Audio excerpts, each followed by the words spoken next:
What if I told you the most powerful moment in this story wasn't about freedom, money, or even healing? What if the greatest act of friendship was actually letting go? Because this is where everything truly changes.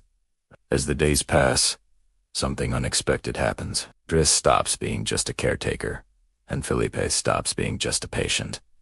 They become equals. Driss treats Philippe like a regular guy. He jokes with him, makes fun of him, and strangely, that's exactly what Philippe needed. For years, everyone around him acted like he was made of glass, like one wrong word might break him. But Driss doesn't do pity. He does honesty, and that honesty feels like freedom. Then one night, everything shifts. Philippe wakes up screaming from a phantom attack pain in limbs he can't even feel. It's terrifying. Driss rushes in, but he doesn't panic. He sits beside him and talks him through it, calm and steady. Before sunrise, he bundles Philippe into his wheelchair and takes him outside. They walk along the Seine in the quiet darkness, just the city breathing around them. To help with the pain, Driss shares a joint with Philippe,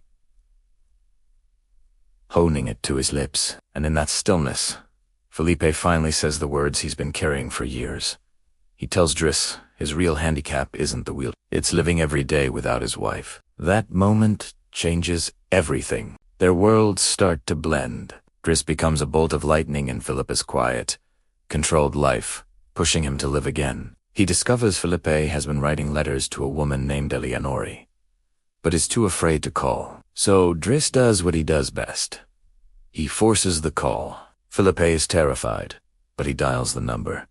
And for the first time in years, he takes a step toward a future. At Philippe's elegant birthday party, surrounded by classical music, Driss takes over the stereo and blasts earth, wind, and fire.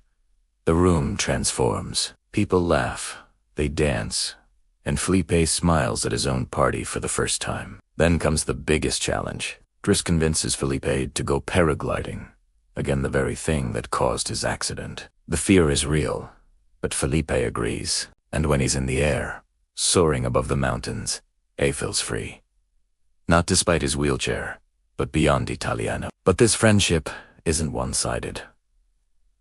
Philippe changes Driss too. Driss, who once mocked abstract art, secretly starts painting. Philippe finds one of his paintings and, instead of laughing, he believes in it. He sells it to a friend for 11,000 euros. In that moment, Driss realizes something for the first time. He has value. A purpose beyond just survival. And that's when Philippe does the most unexpected thing of all. He fires Driss. Not because he's angry, but because he loves him. He tells Driss his family needs him, that he has his own life to build. And just like that, he lets him go. Driss leaves, gets a job, and starts building a real future. But back at the mansion, Philippe falls apart. Caretaker after caretaker comes and goes. None of them get it. He sinks into depression. Finally, Philippe's housekeeper makes a call. Driss comes back without hesitation. He shaves Philippe, dresses him, and puts him back together. He drives him one last time, all the way to the ocean, and sits him down at a beautiful restaurant. Then Driss stands up to leave. Philippe is confused, until Driss reveals the truth. The lunch date waiting inside isn't with him. It is with Eleonore. Driss set it all up. One final gift. A future. And the most beautiful part, this story is real. The Riado Philippe remarried, moved, and had more children. The real Driss, whose name is Abdel, started his own business and built a family.